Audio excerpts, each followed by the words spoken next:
어떻게 해야지 새로운 삶을 살까? 내가 한국에 있다 뉴질랜드만 와도 너무 많은 일들을 해결해야지 이 삶이 사라지던데 도대체 땅의 사람이었다가 하늘에 속한 사람으로 산다는 것은 얼마나 많이 내가 준비되어야 하고 또 해결할 문제가 있을까 할 텐데 그래요. 오늘 여러분 묵상에 오신 것에서는 이제 한 가지를 제일 먼저 이야기하고 저도 지나고 나니까 그거였구나.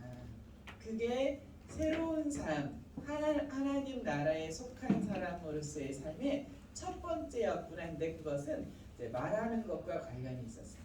말을 하는 것과 듣는 것과 관련이 있었는데 누구와 말을 하고 누구에게 듣는가? 하나님께 말하고 하나님께 듣는 것으로 시작이 됩니다. 아까 우리 찬양 인도해 주실 때 소소한 것도 세세한 것도 내가 뭐 잘못했던 것도 억울했던 것도 불안했던 것도 하나님께 말하라라는 그런 마음이 들어왔다고 했잖아요. 정확하게 그렇습니다. 여러분 교재에서 259페이지가 바로 새로운 삶에 있어서의 결정적인 원동력이 이거였다고 제가 생각하는데요. 거기 259페이지에 새로운 기도 생활, 저는 그것을 새로운 대화라고 쓰고 싶어요. 여러분 새로운 대화가 시작된 거예요. 새싹의 원리는 새로운 대화입니다. 하나님과의 대화예요. 대화라고 하는 것은 일방적이지 않아요. 나만 잔뜩 이야기하는 것을 대화라고 하지 않아요. 나는 입을 꾹 다물고 있고 하나님 말씀하시는 대로 이리 가라면 저리 가고 이리 가라면 이리 가고 저리 가라면 저리 가겠다. 그것도 대화라 하지 않아요. 대화라고 하는 것은 오고 가는 것을 대화라고 하죠. 그래서 259페이지의 새로운 기도 생활, 대화 생활이 여러분 새싹의 원리에서 가장 큰 지속적인 원동력이었다 생각하는데요. 이것이 여러분이 무엇인가를 변화를 줘서 생긴 게 아니라 주께서 이 일을 가능케 하셨죠.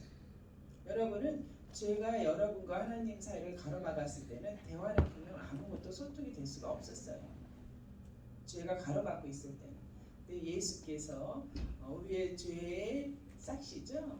그 담을 허시고 그 이후로 우리가 하나님과 대화를 할 수 있게 된 거죠. 이것을 절대로 놓치지 마세요. 자, 하나님과 대화를 해가면 해갈수록 나에게 펼쳐질 세계가 이렇게 영광스럽고 이렇게 막중하고 이렇게 거룩한 거였구나라는 것을 알아지죠. 근데 그것을 하지 않는다면 그냥 이 현실이 전부가 되죠. 지금 우리 성도에게 있어서 가장 큰 문제는 이 현실이 전부인 것으로 사는 그런 사람이 많다는 거예요.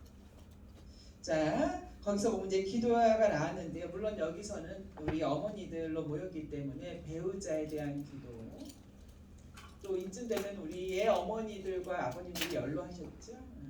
부모님에 대한 기도, 자녀에 대한 축복의 기도는 너무 중요합니다.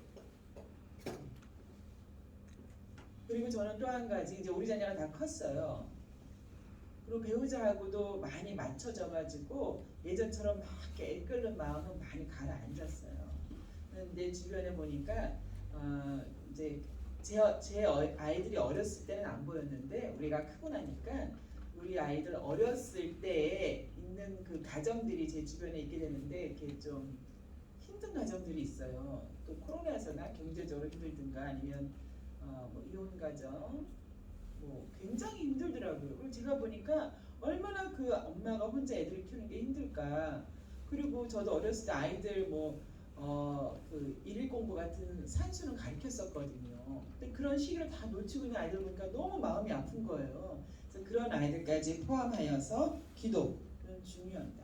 특히 아까 말씀드린 것처럼 기도가 없는 사람의 특징은 현실이 전부여서 현실에서 성공하는 게 다인 사람이죠.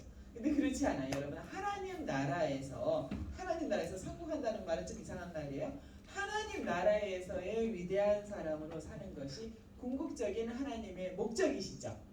그렇죠? 동의하십니까? 기도에 대해서 여러분 너무나도 뭐 중요하고 할 말이 많아도 기도에 관한 것 생각하시고요. 그 기도에 관한 게 어떻게 된 것인가? 274페이지에 260 274페이지에 있더라고요. 274페이지 거기서 승천의 원리 하기 바로 직전에 있더라고요. 승천의 원리 바로 위에 보니까 어떤 면에서 우리는 이 어린 소년과 비슷하다. 천국의 시야라는 말이 있잖아요. 천국의 시야를 갖지 않으면 우리 현재 우리가 처한 상황이 유일한 현실이 된다. 여기서 내가 승리하면 이긴 것 같고, 여기서 내가 잘 살면 잘 산 것 같고, 여기서 승리하면 승리한 것 같고, 이제 그게 전부가 되는 것이죠. 천국의 시각이라고 하는 것이 승천의 원리인데요. 천국의 시야가 뭔가 거기다 한번 써보세요. 천국의 시야라고 하는 것은 이 땅에서가 중요하죠. 이 땅에서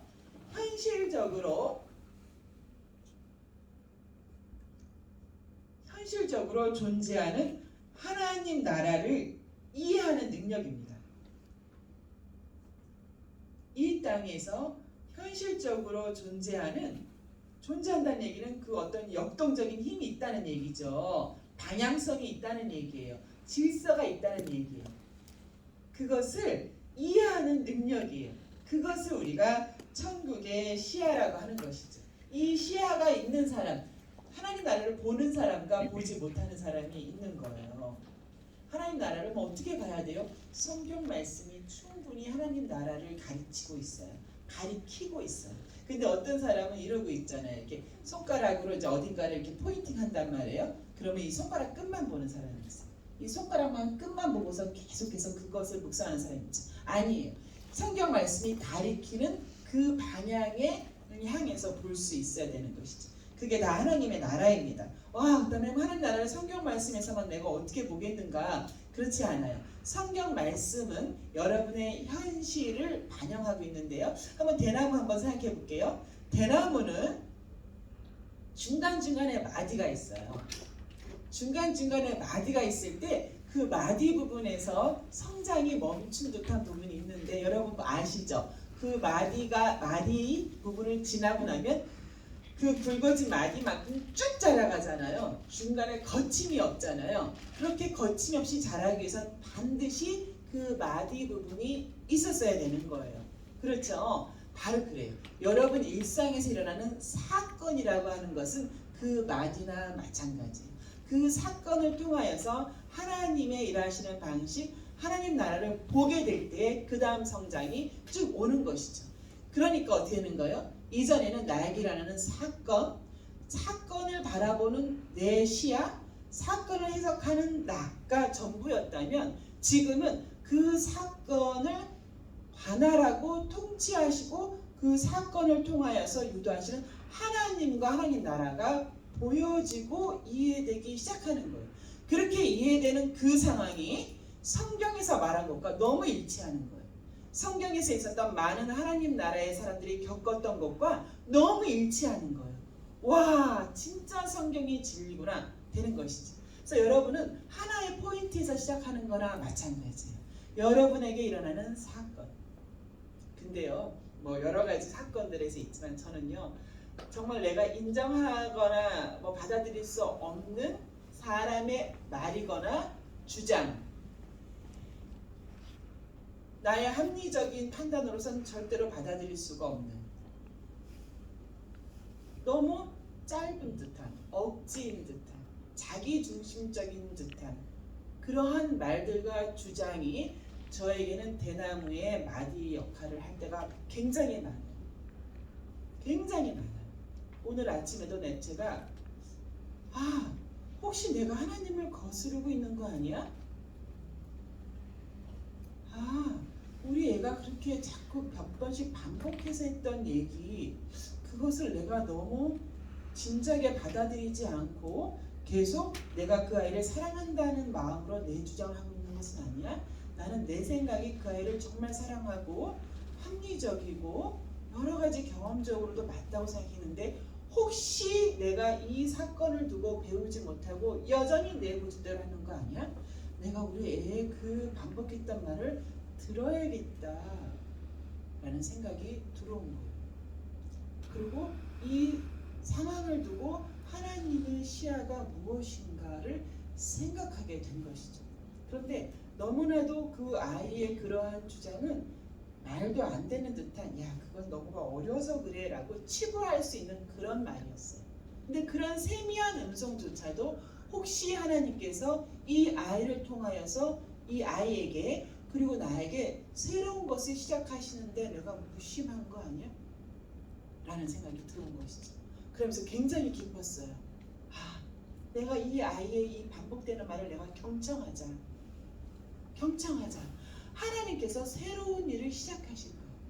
하나님은 늘 새로운 일을 시작하시는 분인데 내가 이것을 왜 패턴대로 늘 하던 패턴대로 갈 필요가 없지 라는 새로운 생각이 들어봤죠. 그것이 하나님 나라를 이해하는 시야, 시각의 첫 출발이에요. 여러분 주변에서 일어나는 여러분의 사건, 사고들은 여러분을 성장시키기 위한 대나무의 부름켜와도 같다는 것이죠. 그것을 무심하게 예전의 패턴대로 해나가지 마세요. 세상의 방법대로 해나가지 마세요. 그것을 계속해서 그렇게 해나가시면 여러분은 현실에 안주하는 것밖에 안 되는 거예요. 이 땅에서의 성공과 삶이 전부인 사람으로 사는 것이죠. 그것이 정말 하나님의 목적일까요? 전혀 그렇지 않아요. 여러분은 하나님 나라의 정말 영웅들이거든요. 그럼 하나님 나라의 영웅이고 하나님 나라의 사람들이 이 땅에서의 영웅으로 마치는 것은 하나님의 뜻이 아니죠. 그 한 페이지 넘기시면 277페이지에 27페이지에 두 가지로 요약되어 있는데요. 첫 번째가 277페이지 맨 밑에서 한 네 번째, 다섯 번째 줄에 바로 제가 드린 말씀이죠. 삶 속에서 매일같이 일어나는, 너무 매일같이 일어나서 무심할 수 있었던 거예요. 그 사건을 다른 시선으로 바라보는 거예요. 혹시 내가 바라보는 내 시각이 너무 나중심적이지 아니었나? 자, 이거예요, 여러분. 잠시 포즈, 멈추고 이것을 바라보는 내 시각이 전부인가? 여러분 그때 하나님께서 새로운 마음과 새로운 생각과 정말 엑사이팅한 마음을 주실 거예요. 자, 두 번째가 어디냐면요. 278페이지 넘기시면요. 거기 나왔네. 더 설명이 더 자연스럽게 나왔네요. 두 번째 줄에 나왔네요. 영원한 것에 초점을 맞추고 나머지 일들은 스스로 바람처럼 흘려보낼 줄 알아야 된다. 그 하나님 나라의 시각을 가진 사람의 특징이 나왔고요. 2번이라고 쓰실 수 있는 것이 바로 밑에서부터 한 6번째 줄에 있나요?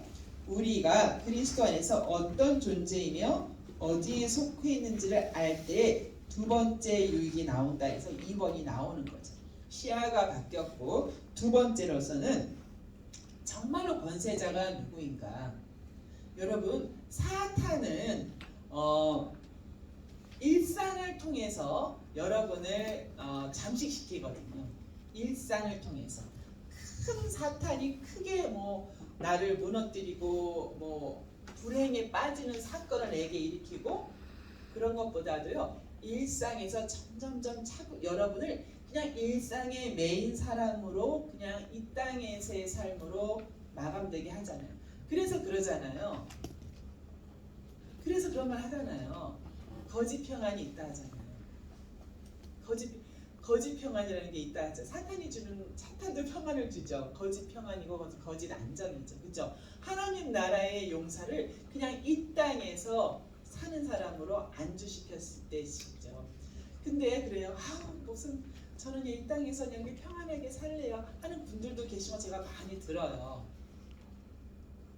근데 한번 생각해 보세요. 여러분 자녀라고 생각하세요. 엄마 나는 그냥 집에서 엄마 도우면서요. 심부름하면서요. 신발 정리 잘하고 이거 정리 잘하면서 그냥 엄마 곁에서 이렇게 계속 있을래요. 평안하게. 그럼 아마 그 중에 사람들이 아니야. 너 그럴 필요 하나도 없어. 너 세상으로 나가. 펼쳐봐. 넘어져도 돼.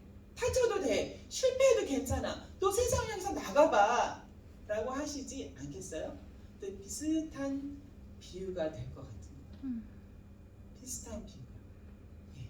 그래서 이 땅에서의 안주하는 삶, 그냥 내 애들 키우고 넘어가는 것만도 힘들어요. 지금은 당연히 힘들 때예요. 그 일 잘하는 게 정말로 수고하시는 건데요. 그게 전부는 아니라는 거예요. 특히 이 새싹의 원리까지 오신 분들 여러분 정말로 위대한 하나님의 꿈을 꼭 찾아내세요. 그리고 우리는 생명을 주는 사람이에요. 라이프 기빙 릴이잖아요. 그렇죠? 여러분 주변에서 내 애 아니어도 조카나 이웃집이나 사람들 너무 많은 사람들이 있을 거예요. 여러분이 빛을 비추지 않으면 그 세계가 전부로 살아가는 사람들이 많은 거예요. 그것을 향해서 여러분 위대한 일을 해내시기 바랍니다. 자, 여러분 내가 시야를 고정한다는 말을 했잖아요. 자, 그런데 우리 여기 교재 나온 것 중에서 맨다는 말이 있고 푼다는 말이 있었을 거예요. 교재 좀 뒤편에 있는데 맨다는 말이 있고 푼다는 말일 때, 자 보세요. 이제 이렇게 하는 거예요. 사람 지정의가 있죠.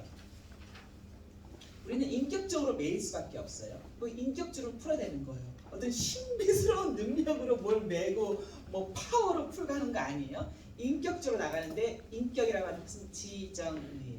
그러면 나의 지식, 나의 정서, 나의 의지를 예수님의 그것에 매는 거예요. 바인딩.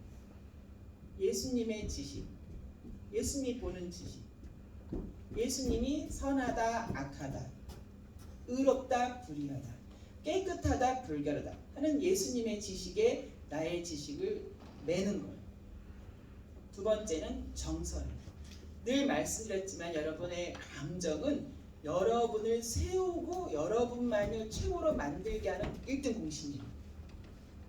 그래서 금방 자존심 상해지고 금방 열내고 누가 뭐라면 금방 기분 좋아지고 항상 나중심적으로 움직여주는 1등 공신이 감정이에요. 고맙죠? 그러나 그것이 하나님 의에 이르게 하지는 못하는 거죠. 예수님의 정서, 예수님께서 괜찮다 하시는데, 예수님께서 사랑스럽다 하시는데, 내가 그를 위한 내 생명을 다 바치도록 사랑스럽다 하시는데 그 정서에 내 정서를 맞추는 거예요. 그리고 예수님께서는 지금도 이런 양을 향하여서 가시는 분이시거든요. 그 마음을 품고 같이 예수님과 전도여행, 선도여행 다니는 거죠. 마지막으로 의지, 주님의 의지에 내 의지를 부합시키는 거예요. 요 세 가지를 합쳐서 우리가 맨다라는 표현 단어에 맞출 수가 있어요. 그렇게 나를 예수님의 것과 인격과 매는 거예요. 그러면 그것을 매도록 할 때 방해하는 것들이 있었죠. 그것을 한마디로 말하면 육신이라고 해요. 육신이 뭐냐라고 물어본다면 한 단어 욕심이에요. 그건 다 내 욕심이에요. 다 내 욕심. 자, 배우자에 대한 내 욕심, 자녀에 대한 내 욕심, 나에 대한 내 욕심이죠. 그건 다 욕심이에요. 그런 것들은 다 풀어서 내가 붙들지 않고 다 풀어내야 되는 것이죠. 자, 그렇게 할 때 우리가 예수님의 형상, 하나님을 닮은 형상, 예수님의 사람, 예수님의 제자, 하나님 나라를 가장 크게 누려가는 사람이 되는 것이죠. 이번 7주차 이 색사계 원리 너무 중요해서 여러분에게 환영 인사하면서도 결석하신 분이 있으셔가지고 이제 녹화를 한 것이죠. 녹화해서 제가 유튜브에 올려놓을 테니까 제가 뭐 이것을 다 원리를 잘 설명한 사람은 아니지만 우리 삶 속에서 고민되는 게 많으셨을 것 같아요. 그래서 여러분 잊지 마세요. 하나님 나라의 사람으로, 세상을 이기는 하나님 나라의 사람으로 사시는 거예요. 네, 같이 기도하십시다. 할렐루야. 아버지 하나님 감사합니다. 이 땅에서의 삶이 전부인 것처럼 우리 현실에 안주하는 그런 삶이 아니라 하나님 나라의 사람으로서 그 풍요로움과 그 능력과 그 힘과 그 사랑을 풍성히 누려가는 사람으로 살 수 있게 아버지 하나님 이 시간 기도하는 우리 각자의 마음속에 성령 충만케 하여 주시옵소서. 예수님 이름으로 기도합니다. 아멘. 감사합니다.